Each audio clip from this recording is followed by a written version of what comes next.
You know how fucked it is to ask me to come here. I don't know how Cobel does it.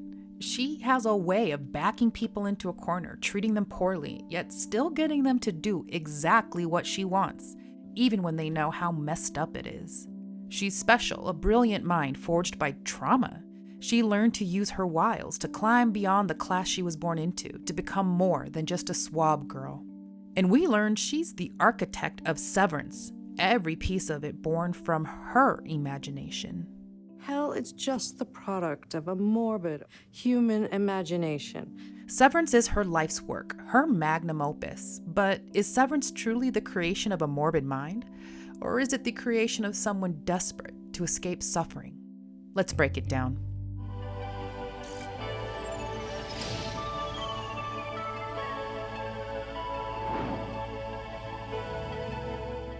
We get confirmation that Salt's Neck is Cobel's hometown, her neck of the woods.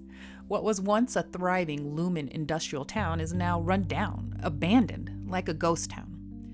Now, throughout history, countless towns have been built solely to serve a company or government project. In these company towns, residents were entirely dependent on a single industry, with the company often owning the homes, the stores, and the services, while also being the town's primary employer.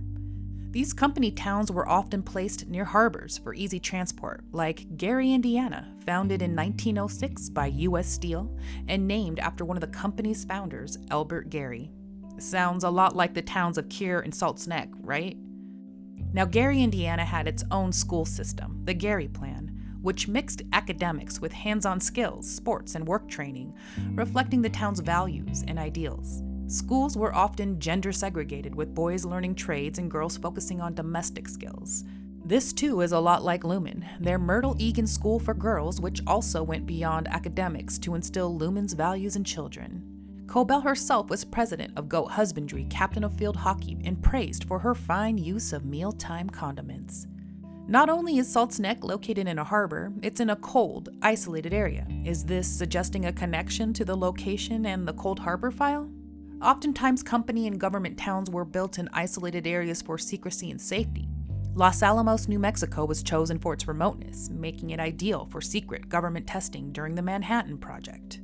Salt's Neck seems to have been selected for its cold, isolated location, perfect for an ether factory, a substance that's highly flammable and airborne. Low humidity and cool temperatures reduce the risk of ignition, and its isolated location allows for secrecy in the work that they are doing.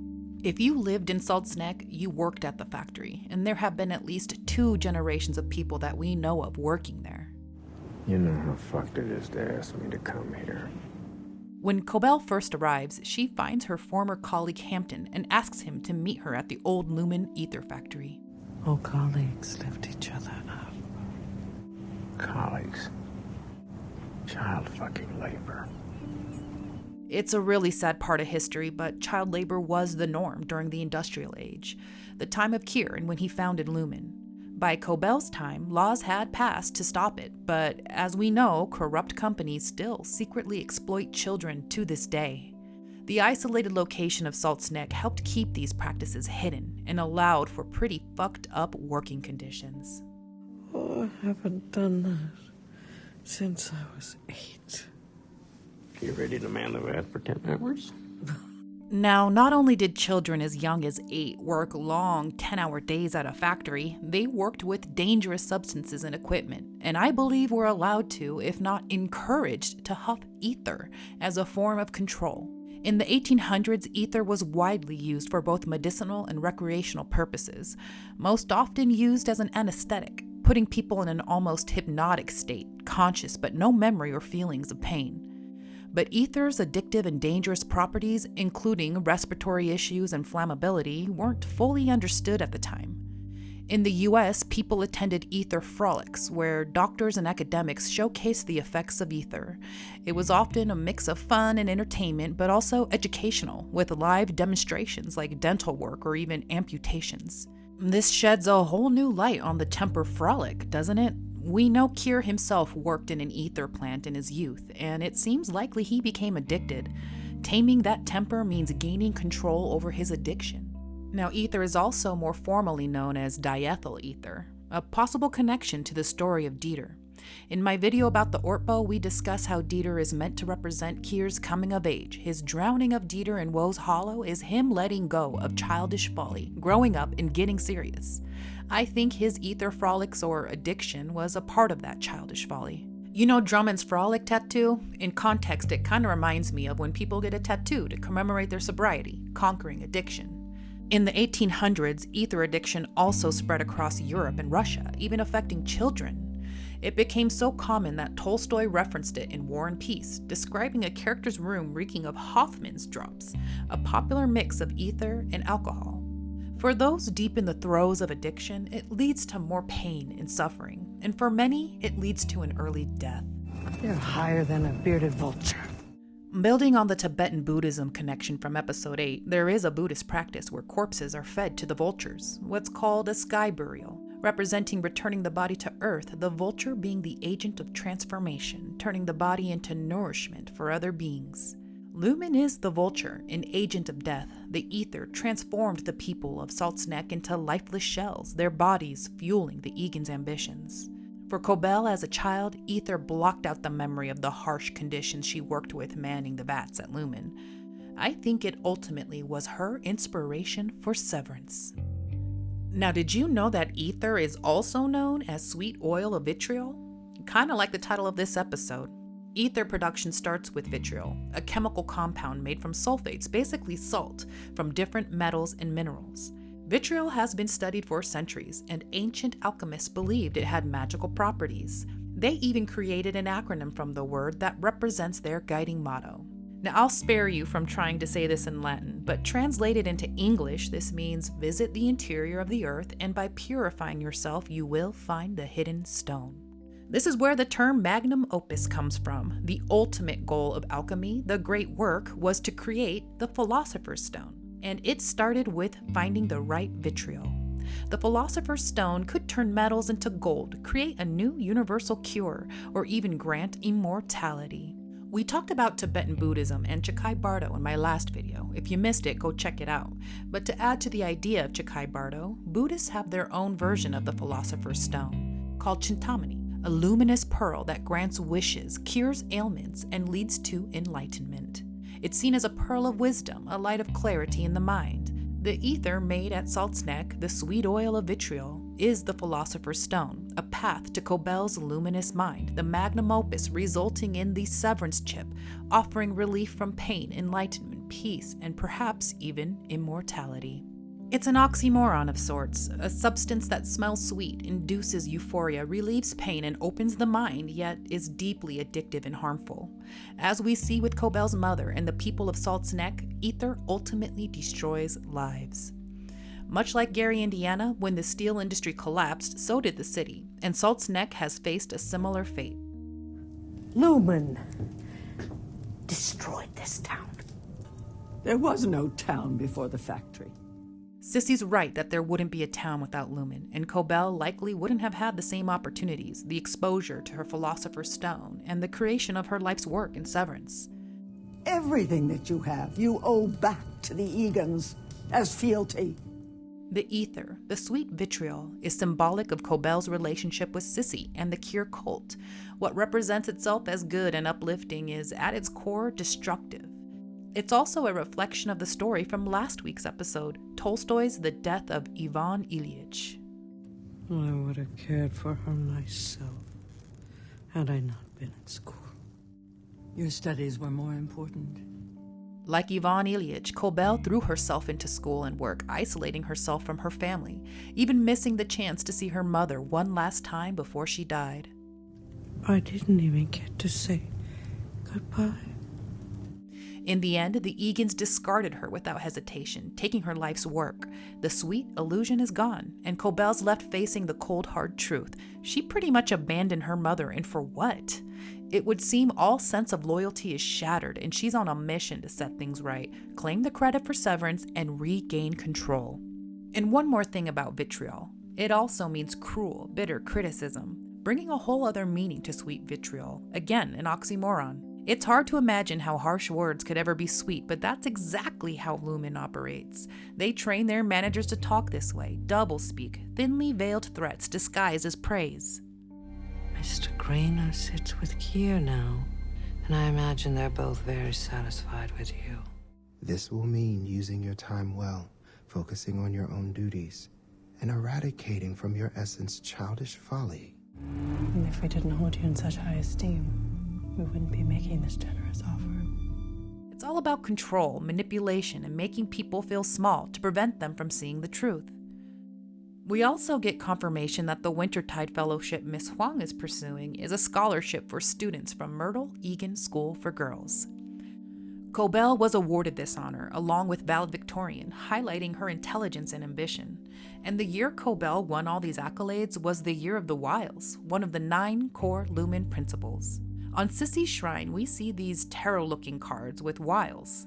The blade of thought casts the light. May my cunning acumen slice through the fog of small minds, guiding them to their great purpose in labor. To Lumon, Wiles is a virtue, positioning Kier as a brilliant mind cutting through ignorance, with others existing only to serve his will. It reinforces the idea that he is above everyone else, and they are merely appendages, fulfilling his purpose. More importantly, it's a powerful metaphor for Severance itself, a literal blade slicing through minds. The chip dictates their purpose, the work is mysterious and important, and the innies exist solely to do Kier's will. In reality, Wiles carries a negative connotation, often seen as a flaw. It refers to devious or cunning strategies used to manipulate others for personal gain. In the Bible, Wiles are associated with the devil, representing trickery with malicious intent. Wiles defines Lumon through and through, but also it's Cobel. Wiles. Wiles. In season 1, we see Cobel reciting the principles, repeating Wiles in particular, as a sort of mantra to hype her up and figure out how she's gonna get Petey's severance chip from his corpse. Of course, she somehow uses her Wiles to get that chip, and we've seen example after example of how she tricks people, like pretending to be a lactation consultant to get close to Devon and infiltrating Outie Mark's life. She's even been clever in the way she hid her severance notes inside her Jame Eagan bust, just like a severance chip inside his head. We've also seen Cobel use her feminine Wiles too, at times portraying a bit of a femme fatale archetype, not only using her intelligence and cleverness to her advantage, but her sexuality as well. Yes, Daddy. So, you're like a nurse or something? Now y'all know they definitely hooked up. She had him under her thumb, loyal to her and her purpose. And look at Hampton. After all these years, Cobel is able to waltz into town and command him to do as she says. He has an unrequited love for her, like I suspect Grainer did as well. And the really fucked up thing is that she didn't even seem to care about Grainer's death. Cobel's indoctrination didn't allow for that kind of love. Her love was only for the Eagans. I think she's a lot like Helena, desperate for Jame Eagan's love. Have you ever heard the story of the courtship? In ancient times, the king of Sweden himself was known to go incognito amongst his people in the hopes of learning their true grievances. Jame Eagan himself was known to do so in his ether factories. I think maybe this story Milchek told is true, that Jame Eagan also disguised himself at the ether factory and worked with Cobel when she was a young girl. The courtship of Kier and Imogen. He met his wife, well, a steelman, in an ether factory. She was a swap girl. My handbook just says they were bonded by the spirit of industry. We have repeatedly seen relationships symbolic of Imogen and Kier's story, with Bert and Irving, Mark and Helly, even Cobel and Hampton. But I think the man Cobel actually fell in love with was Jame. He handpicked her for the Wintertide Fellowship, even posing in the yearbook with her. Mr. Eagan saw Kier in you, and the Wintertide Fellowship. Even at the factory, no apprentice was more industrious than you. Jame saved her from that terrible factory, raised her up from her humble beginnings. He saw her severance idea as worthy, and I believe he worked closely with Cobel to bring it to life. She sees herself as the Imogen to his Kier, united in industry. Will Mr. Eagan be joining? Just me. I would be happy to share my findings in person without intermediaries. Is the board even there? Yes.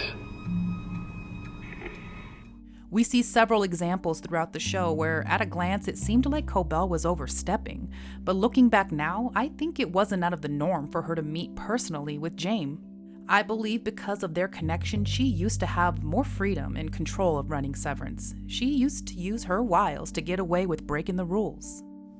I'm trying something new with Miss Casey. Keep it between us. I would be careful. Upstairs wouldn't look kindly on this. But unfortunately for Cobel, Jame doesn't seem as hands-on anymore. At the start of the series, Helena is being positioned to take over as CEO, while Jame takes a back seat. I have a theory that Jame is severed. His facial expressions after interactions with Helena resemble the way our innies look when they switch in the elevator. Maybe the Jame that Cobel knows is essentially gone, with his outie self mostly in control as he nears retirement, or revolving. No longer there to be swayed by Cobel. Cobel had gotten too cocky. She pushed too hard, challenging the administration and even Helena directly. I hear ego, hubris, arrogance. In the first episode of the series, we see Cobel has moved offices, and she says she hates it. I wonder if that's when Lumon's leadership began distancing themselves from her, moving her office away from the CEO level, putting her in her place, beneath them, on the severed floor. I think you've overestimated your contributions and underestimated your blessings. And just like that, it's over for Cobel. She's been completely shut out of her own work. She trusted Jame Eagan, allowed him to take credit with a promise she was an important part of his work for Lumon. And the sad truth is, throughout history, women's achievements were often erased or credited to men. Many were forced to submit their work under male names or just have their contributions overlooked. You've probably heard the saying, behind every great man is a greater woman. Take Margaret Keane, for example. Her famous Big Eyes paintings were stolen by her husband, or the Bronte sisters and Louisa May Alcott, who had to use male pen names because women writers weren't taken seriously. Even in ancient mythology, women were replaced by men. For example, the Chinese creation myth originally featured the goddess Nua, but later a male figure, Fuxi, was added and credited as the creator. And this just happens to the working class in general. This is what corporations do today. They patent and claim ownership of their employees' work, often downplaying the individual contribution. A famous modern-day example is the case of Steve Jobs and Wozniak. Steve Jobs often took credit for the innovations behind Apple's early success, even though much of it came from Steve Wozniak's work on Apple I and II computers. And I also saw it firsthand. A guy I worked with built a live monitoring system that became the company's proprietary software. He got a promotion and some awards, but it was nothing compared to the millions the company saved. And just like at Lumon, leadership ignored his expertise, thinking they knew what was best on how to run it. The board is conveying pretty strongly that the severance procedure is provenly irreversible, that this knowledge should be a given for a person managing a severed floor. I can't help but feel a little bad for Cobel. She's been exploited, used for her ideas, and belittled, as if Lumon knows Severance better than her. We're sold the idea of a meritocracy, that those who rule, who are in power, are there based on skills and abilities, that anyone who is smart and hardworking can rise to the top. Everything I accomplished, I earned through dedication and industry, not because I was born into it. But again, it's like sweet vitriol, presented as such to make the people respect and look up to those in power as if they are qualified, smarter, wiser, but it's all manipulation. Cobel will never be on their level, unless, of course, she can outwit them with her wiles. Now, Cobel's Aunt Sissy was clearly a major influence on her, and their way of life mirrors devout religious practices. Mormons with their modest garments, Buddhists with their shrines and simple living, and Catholic nuns with their prayer beads. The Cobels keep humble homes, wear identical white gowns, and turn to sacred objects for strength, like Sissy's Kier rock and Cobel's Kier picture. It's also evident that Sissy was a high-ranking Lumon employee and played a key role in Severance's early days.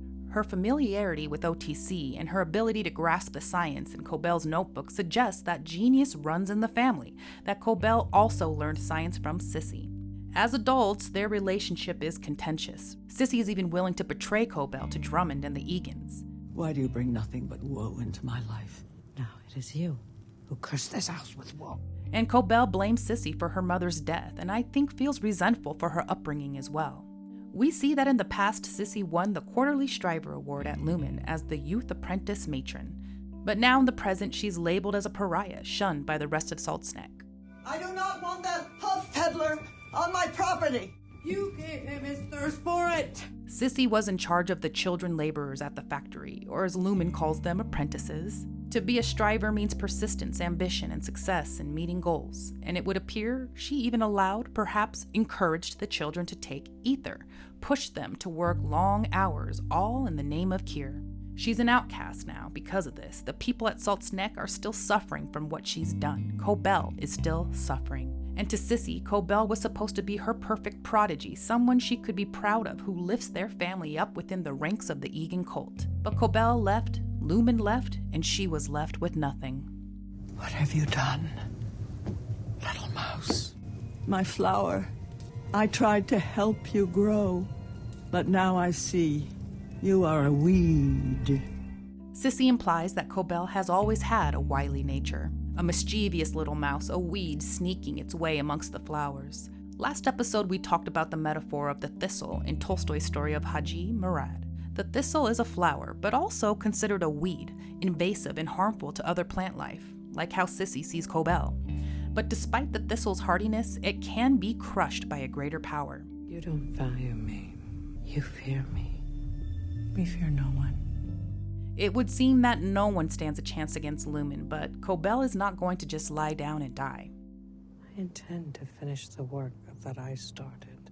Cobel is going to reclaim her ownership of Severance, take back control of her work. Circuit blueprint, base code, overtime contingency, Glasgow block, all of it! Extraordinary. This goes back to Occam's razor that we talked about in my episode 2 video.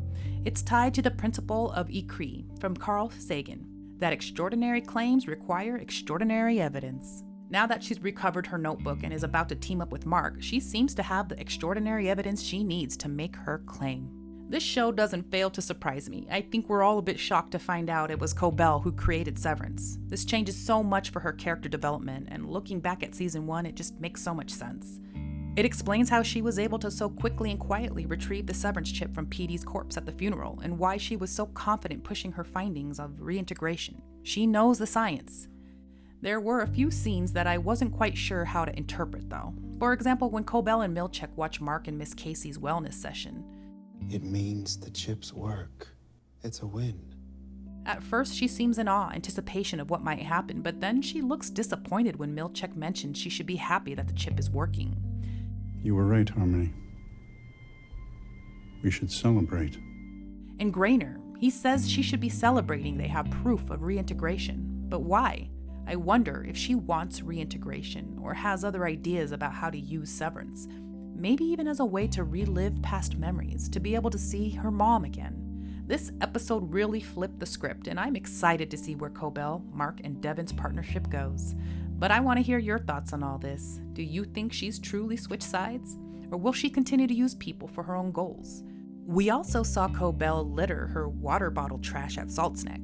Is this a sign she's rejecting Lumon with all the recycling shit? A small and petty act of rebellion? What did I miss that could be a clue about what's to come? Make sure to comment your theories below. As always, if you liked this video, please consider hitting the like button and be sure to subscribe for more breakdowns. Special shout out to my channel member. You too can get a member shout out by hitting that join button today. Your support helps keep this channel growing. Until next time, toodles.